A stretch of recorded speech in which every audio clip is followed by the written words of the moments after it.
Moses is standing in the gap for the people. And even though the people are struggling to trust and they're just complaining so much, there's one man on a hill who's saying, God, let us be close. Let us be close. Keep us close. Keep us for you. Keep us towards you. Protect us. Protect us so that we can keep drawing closer to you, so that we can stay in covenant to you. Do not forsake us, O Lord.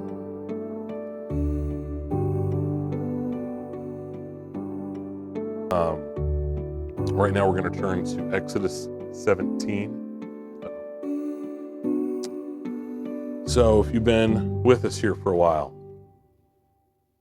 the Israelites are 3 weeks from the Red Sea, and they have been a whiny bunch. This is like a road trip where you walk.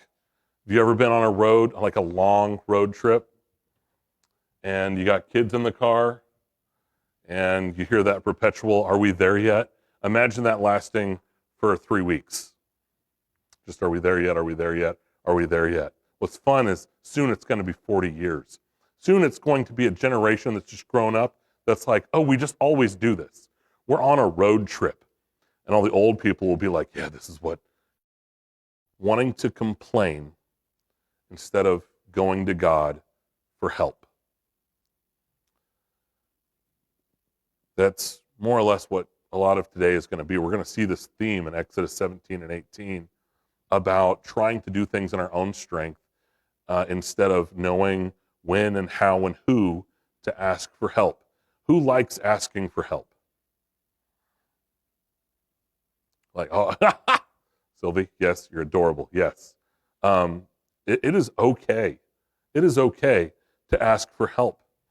But there's something internally that makes us pause. My kids and wife, they ask me for help. I ask them for help. When I was having back problems in December, and the doctor said, don't lift anything over 5 pounds, I was like, that's fine, I'll manage, until we needed to shovel snow, until it was time to take the trash out. Guys, those are the 2 reasons my wife married me. I take out the trash. I shovel the snow. I do other things, but these are the things she'll always be like, that ain't my job. And I take great pride in, like, yeah, let me get that for you. Let me carry that large bag. Let me scoop those heavy drifts. Let me do that. That's on me. And so it was this thing when the snow fell and I looked out and I'm like, no, God, bad timing. No, please. And I was like, you're going to have to. I'm so sorry. I need your help to do this. I need your help to take out the trash. And my wife, because she is a God-fearing woman that does genuinely love me for some reason, she always says, that's God put that in her. Thank God for that. But she did it. She did it without complaint. She didn't grumble and complain. Stupid broken husband, you know. She didn't do that, thank God. But I had to rely on her. I had to ask her for that help, and that's a hard thing. And that's my wife. How hard is it if we hit something like that where we're like, I hate to ask you to do this, but can I have your help? Wife, spouse, how hard is it then to ask a friend or even a stranger for help? There are certain times where we just want to, like, that thought of doing that makes us want to cringe, because ultimately it's doing this thing that we've never learned from the garden, that we cannot do this life by ourselves. God set it up that way. By design, God said, you need someone else. You need other people. And most importantly, you need God. But because we believe that lie, we struggle against that lie of, no, I'm a God unto myself. We have that wall that we have to move past, that door we have to kick down to say, okay, God, it's okay to rely on you It's okay to ask for help in this life. It's so hard because of the fallen world that we're in. I had the privilege of being able to do this. It's called a poverty simulation, is what it's called, run by an organization here in Powesheik County. And I got to do this both as my job at the library and pastor of this church. It was really cool. They had all these people, about 35 of us, and they split us into like imaginary situations.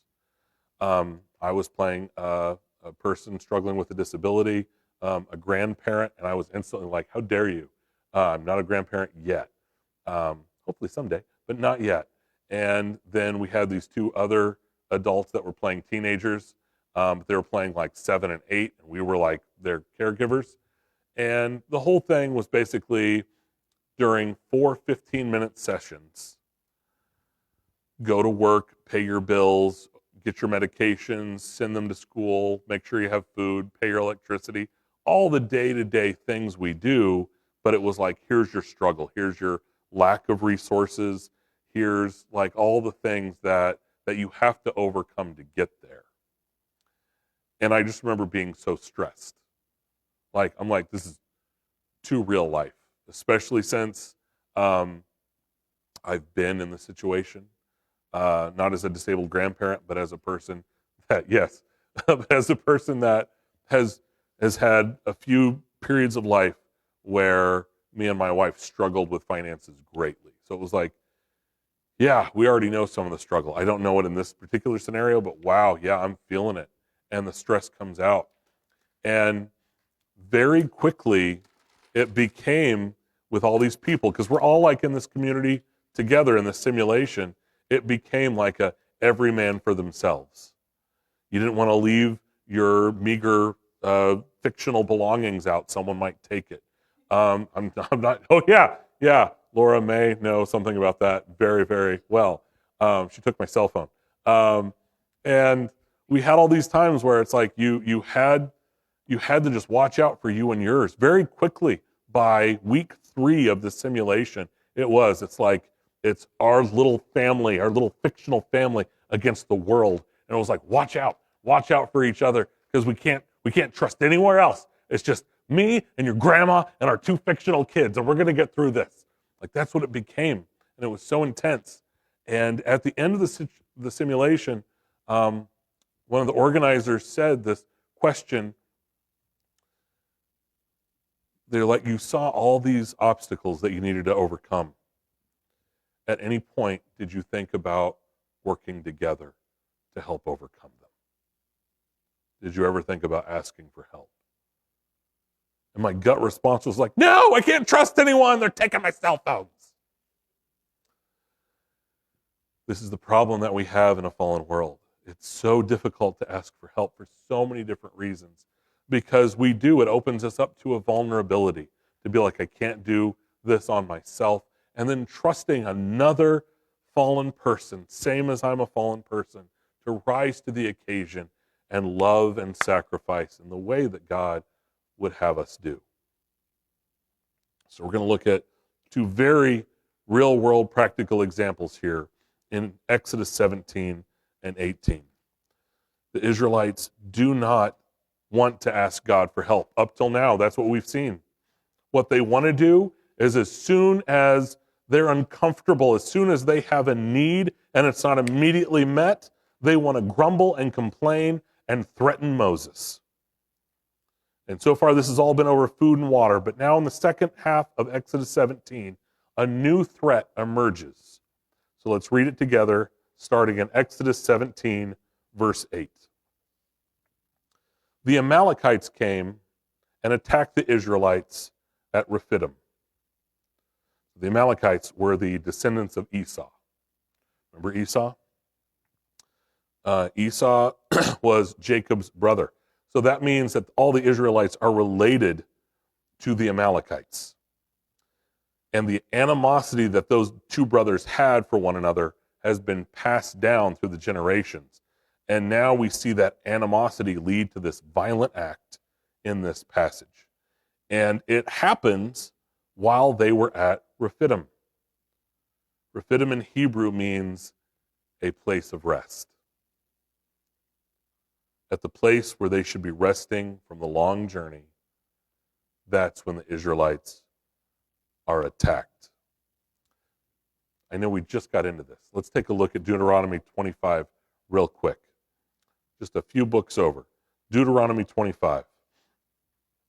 God has thus far kept the Israelites safe from being attacked like this from their enemies.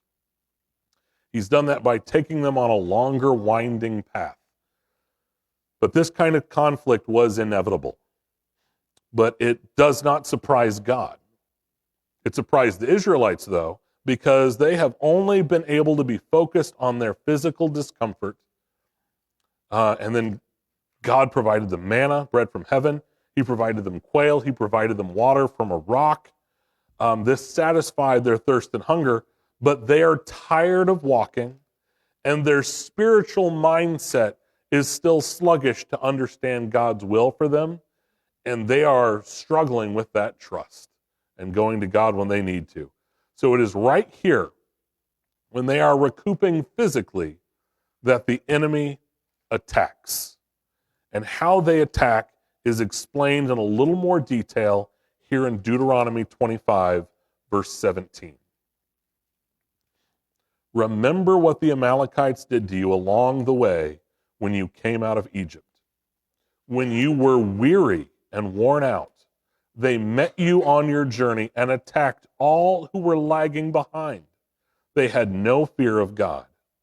When the Lord your God gives you rest from all the enemies around you in the land he is giving you to possess as an inheritance, you shall blot out the name of Amalek from under heaven. Do not forget. The Amalekites, back in Exodus, you want to go back there, Exodus 17, the Amalekites didn't go after the strongest people in the group. They went after the weakest, the people that were just lagging behind a bit, the oldest, the sick, those that struggled to keep up. Very much like a pride of lions don't hunt the biggest, strongest zebra, they go after the smallest or the sickly. Reminds me of the verse in 1 Peter 5:2, be alert and of sober mind. Your enemy, the devil, prowls around like a roaring lion looking for someone to devour. The devil would love for the Israelites not to make it back to the promised land.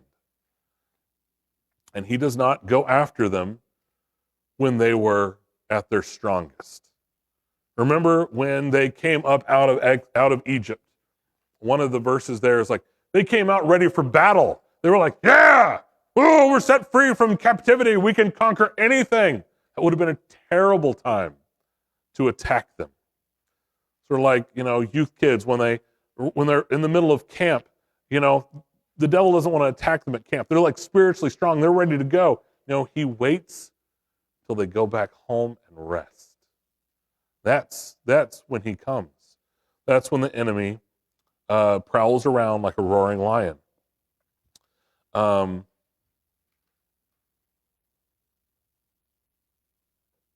But God is on their side. And I take great comfort in this fact. When I am weak, he is strong. So back to Exodus 17, verse 9. Moses said to Joshua, choose some of our men and go out to fight the Amalekites. Tomorrow I will stand on top of the hill with the staff of God in my hands. So we're going to see more of Joshua in the chapters ahead. Right now, just know that he is someone willing to serve. And Moses says, go choose some of our men to fight. If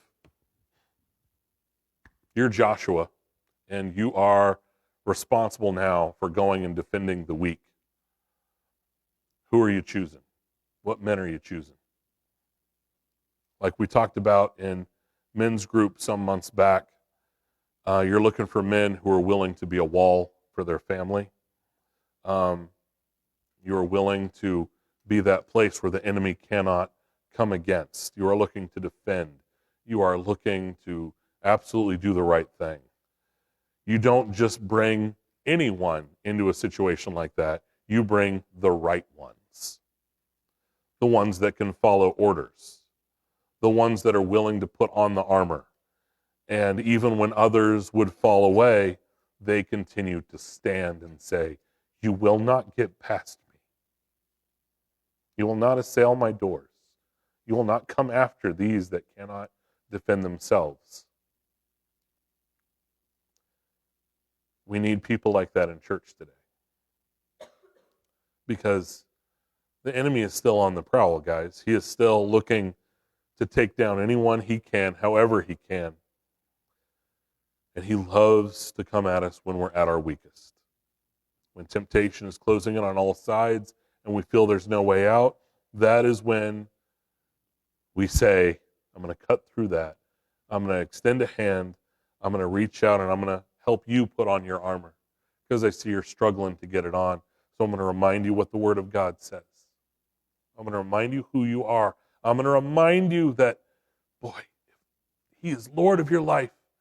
If you believe in your heart that Jesus is Lord of your life, then His name is on you. And the world can say what it wants, but it cannot take that away. God defines us, not the world. We have to be a church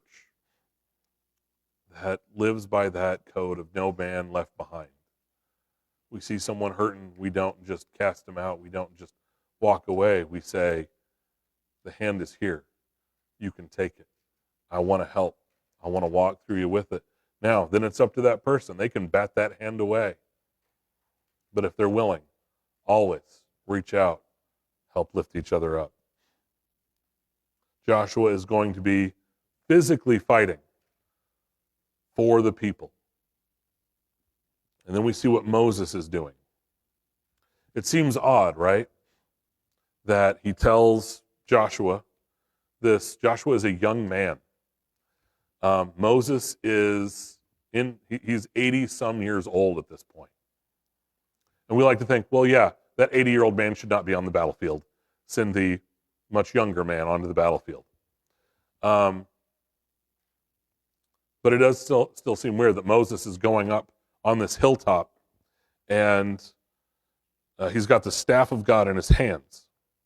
God is going to use this moment to teach the Israelites a powerful lesson. They've got to be willing to fight and defend the weak, but they've also got to learn to put their trust in God.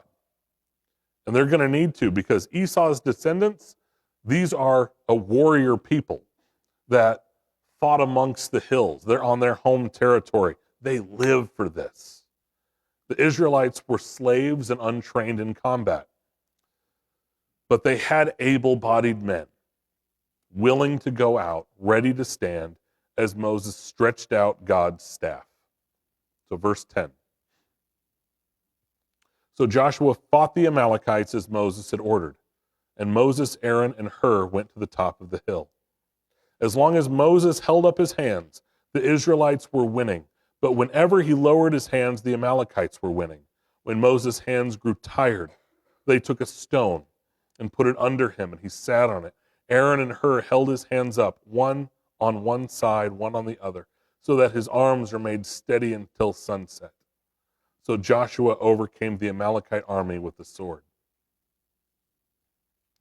So understand, Joshua and those men were willing to fight. They were able-bodied men, but they needed God's help to win. And that's Moses' part on that hill. Moses wasn't giving marching orders. He wasn't pointing with his staff going, "They're over there! Now go over here!" He wasn't doing that. When it says Moses held up his hands, that is how the Israelites prayed. Traditionally, this is how the priests of old would do it. They would have lifted up their hands to heaven and cried out to their heavenly Father. And I want you to picture that. I want to show you what that looks like.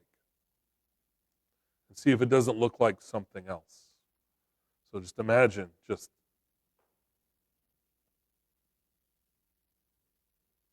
is an image, if you've had kids, you've seen. Uppy. That's exactly right. That is something that we've all done as a child. This thing of, I just want to be close to you. I need you. I want you. Draw me close. Pull me into your orbit.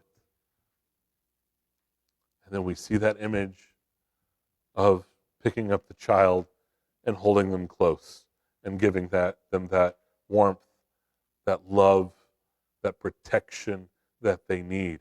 And that's, you can say, that's all Moses is doing right now. But I'm telling you, that's everything to God.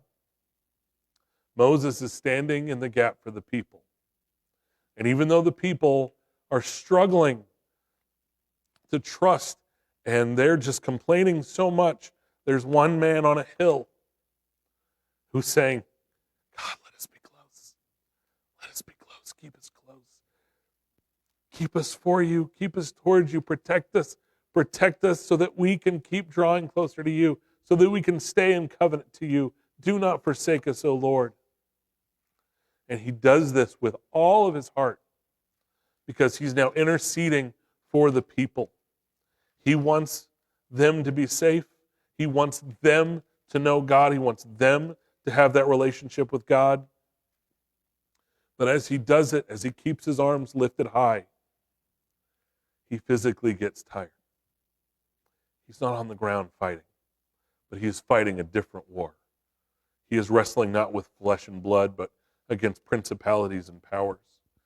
And he is letting God be the source of their strength and their victory. But his physical flesh gets tired.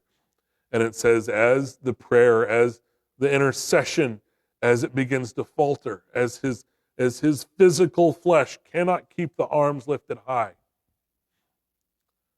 the battle begins to be lost. The Amalekites begin to raise up and be victorious. But here's the thing. Moses did not go up that hill alone. He took Aaron, his brother, and he took Hur, his brother-in-law, up that hill. I don't know why. I'd like to say, Moses had the wherewithal to say, hey guys, I might need some help in interceding. Could you please come up with me? Based on what we're about to look, though, in Exodus 7:18, I don't think he did. I think Aaron and Hur just were like, we're just going to go with you. And maybe they didn't know why. But now we know why as we look at this passage and we see what they do as the intercession happens, as Moses physically can't stand. And as they see, oh my goodness, every single time that Moses lowers his hands, we start losing. Every time he goes back to interceding, we're winning again. Let's keep that going. Let's keep the connection to God going. Let's keep asking him for help. But when Moses physically can't anymore, he's got two guys next to him who say, have a seat. If you can't raise your hands, we'll raise your hands for you. We will help you keep interceding for the people. When you physically are struggling, when you cannot, we'll help you. We'll be there for you. What a great image of what we should be doing in our daily lives, of how much we should be relying on other people to help us intercede, to help us fight, to help us stand. Imagine if Joshua and those men fought without God's help. Imagine if Moses had gone up that hill without Aaron and Hur. It doesn't work. It takes a group of people willing to help each other, some willing to go and fight, some willing to intercede, some willing to raise up the arms of those interceding and then trust that God has us. People burn out in the workplace. I have been in positions where I got burnt out, and it is not a good feeling when you feel like the entirety of the job is on your shoulders. People burn out in ministry. Pastors drop like flies because they feel like the ministry is all on their shoulders. The thing is, this life, your job, this church, it is a team sport, you guys. And each of us need to be willing to do our part in God's army and stand against the enemy. The skirmish with the Amalekites is so important. The lesson that God is really trying to drill into the people's heads, especially one man in particular. It's so important that God goes out of his way to make sure his people remember it. Starting in verse 14. Then the Lord said to Moses, "Write this on a scroll as something to be remembered, and make sure that Joshua hears." Willing men and Moses on a hill with his hands lifted high, praying for you. You need that kind of faith again, Joshua. You need to remember. You need to remember as you go face greater and harder things. But what didn't change is that God is still with you. What a good lesson for all of us. If you wake up some mornings and all you can see is the opposition, all you can see is the wind and waves, all you can see is fear and doubt and depression and anxiety, write down a time that God pulled you up out of the water. Write down a victory he supplied for you. And then write down another and another and another. And then trust that as long as you are willing to be in the center of God's will, you ain't living this life for yourself. You're saying, God, I trust you that you've put me where you've put me. I trust you. You're going to see me through. I'm going to rely on you. If I'm not in the place I'm supposed to be, uproot me. Put me in another place. I just want to be where you would have me be. Trust him again and again and again and again. But that starts with you remembering what God has said in his word, what he has done in your life, and then keep going back to those moments, just like Joshua would have been able to because it was written down, so that you were able to keep moving forward into the next thing that God has for you. So let's finish out this chapter, verse 15. Moses built an altar and called it, "The Lord is my banner." He said, because hands were lifted up against the throne of the Lord will be at war against the Amalekites from generation to generation. That's not a thing I had in my notes, but I'm just seeing it now. Because hands were lifted up against the throne of the Lord. Do you understand that when the enemy comes at you, they're lifting up hands against Yahweh? Because if you're his, they're not just attacking you, they're attacking God. And God's not going to stand for that. When people have come at my kids, it's a different thing than when they come at me. Do you understand what I'm saying? People can come at me and I'm like, okay, you're upset. I get it. You're mad. Go ahead. We can have it out. It's totally fine. When they come after me, I kind of lose my mind for a second. You know what I'm talking about? Like you just have that like, okay, like gloves off, kind of let's go. And you see God's reaction. He's like, we're going to erase every single Amalekite on the planet because of what they've done today, because of what they did. And I don't know if you caught that in Deuteronomy or just here. When God said in Deuteronomy, he's like, we're going to do this thing. We're going to blot them out. Don't forget. Foreshadowing. Guess what the Israelites forget? Hard. Oops. Forgot to do what God said. And there's going to be a consequence. Eventually it'll happen. But, yeah. But a banner. Let's look at that again. This is where we see another name of God in this passage. Yahweh Nisi. The Lord is my banner. A banner is a symbol that identifies a tribe or clan or group of people.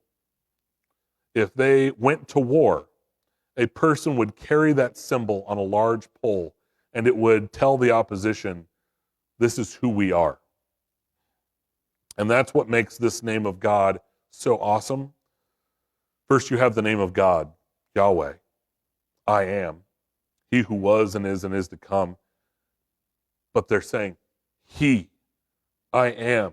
Yahweh is what unites us. He is who carries us. He is who sees us through. He is how we identify ourselves as His people. So this all connects with chapter 18. We're gonna skip a lot of verses here because I want to make sure you get the point that the Lord is greater than all other gods, for He did this to those who had treated Israel arrogantly. Then Jethro, Moses' father-in-law, brought a burnt offering and other sacrifices to God, and Aaron came with all the elders of Israel to eat a meal with Moses' father-in-law in the presence of God. The next day, Moses took his seat to serve as judge for the people, and they stood around him from morning till evening. When his father-in-law saw all that Moses was doing for the people, he said, "What is this you are doing for the people? Why do you alone sit as judge while all these people stand around you from morning till evening?" Moses answered him, "Because the people come to me to seek God's will. Whenever they have a dispute, it is brought to me, and I decide between the parties and inform them of God's decrees and instructions." So, the people are learning to trust Moses. And they are now coming and bringing all of their problems, all of their disputes to Moses. That's good, right? Like, mediate for us, Moses. Like, help us know the right things to do. In one way, that's good. But Moses is doing this for over 2 million people. And the line starts in the morning, and it doesn't until evening, and they're ready to line up the next day too. I'm exhausted just thinking about how terrible that would be. The people learned to come for help, but did Moses? Where's his boys? Where's Aaron and Hur? Moses is climbing a different hill now, and he's climbing it by himself, and there is no one to hold up his arms, and this is a fast way to burn out. There are going to be times in this life, if God puts you in a role of leadership, you might think you have to climb that hill alone. You have to bear it all. You have to not show vulnerability and act like you have it all together and be perfect, and I'm telling you, you don't. You can ask for help. You need to have people in your life to climb that hill with you that you can be accountable to, that will pray over you, that will support you, and will help you lift your arms.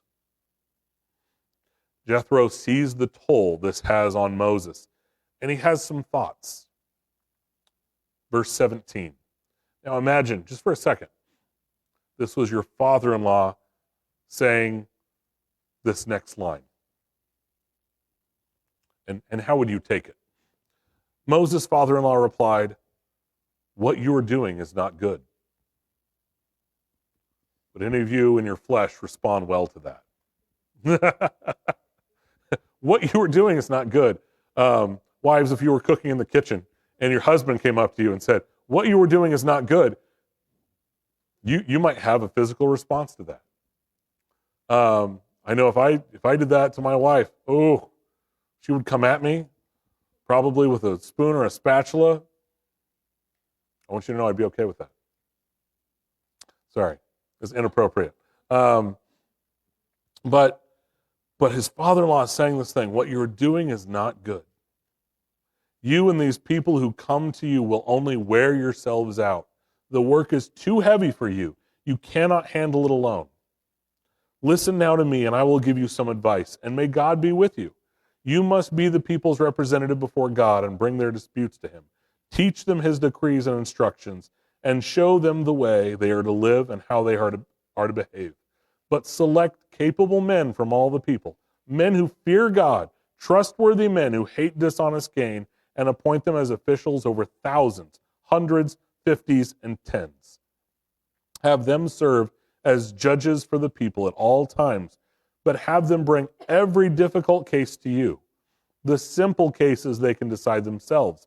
That will make your load lighter because they will share it with you. If you do this and God so commands, you will be able to stand the strain, and all these people will.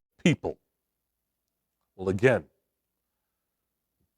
it's the same as in Exodus 17. We look for some capable men. And it gets real specific this time. Men who fear God, who are trustworthy, who can't be bought. These are not people who are looking for power. These are people like Joshua who said, if you need me on the front lines, I'm there. If you need me to hold up your arms, I'm there. I'm reliable. I will show up. I told my oldest two kids when they were starting out in the workforce, be able to stand the strain, and all these people will go home satisfied. Don't we all want that? Don't we all want a lighter load? Don't we all want to not feel like it's all on us?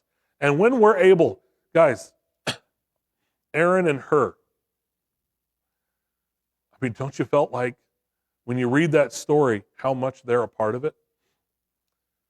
Jethro is saying, it's like, you need to assign a whole bunch of Aarons and Hurs out there. There's a whole bunch of people who are willing to hold up the arms, that are willing to help you. You just got to ask. But again, we struggle with asking for help so much of the time. If someone says, it's like, I need help holding up my arms. Can you help? We need to be willing to do that for each other. If someone is like, I am that person that's on the back lines right now, I need help. We need to be willing to rush to each other's defense. Verse 23. Look at that part. If you do this and God so commands.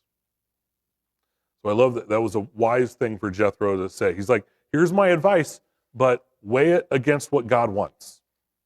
Pray about it. Take it to God. If this sounds good to you and God blesses it, then run with it. I love how Jethro presented the whole thing. He wants good for his son-in-law. And then we have the other end of the conversation where Moses could have received all this advice and been offended by it. He might have just heard that first sentence, what you were doing is not good, and then just white noise. And just shh, nope, I don't care anything about the rest of what you said. You said what I was doing is not good, well, you're a jerk. I'm not going to receive any of the sound advice or arguments. Just, I don't like you. Moses could have been like, don't you see what I've accomplished? I've helped the Israelites get this far, haven't I? I will keep carrying this burden until it breaks me. And I've seen pastors do that, man. I'll keep carrying this burden until it breaks me. And I won't ask anybody for help because I was called to this, and so it's all on me, and then they burn out.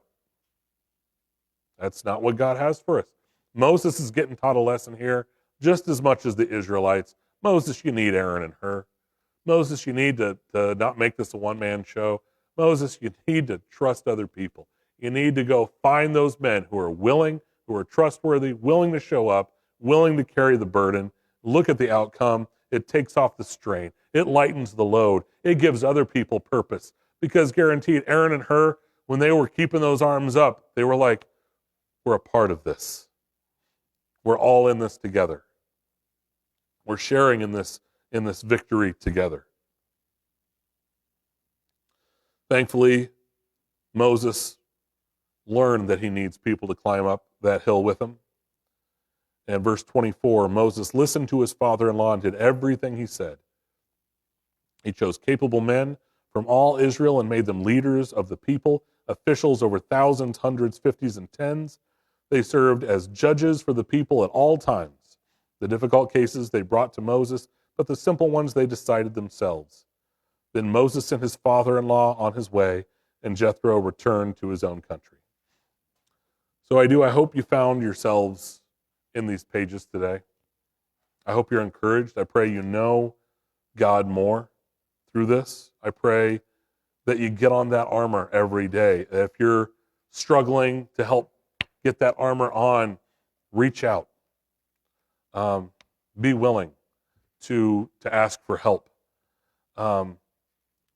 Be willing to climb that hill with someone.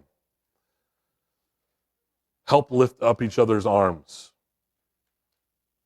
I pray that you are someone who God sees into the very heart of and says, yeah, I can use you because you're willing, because you're a person who wants to show up, but mainly because of your love for him. So here's my challenge this week. Go home and write down on a list, on a piece of paper or on your phone, just a list of times God showed up for you, how he's led you, times that he's guided you, blessed you. Write that down and be ready to pull it out when the enemy tries to ambush you. And you can tell them that, no, we have overcome by the blood of the Lamb and the word of our testimony. May the Lord bless you and keep you today. May he make his face to shine on you and be gracious to you. May he turn his face towards you and give you peace.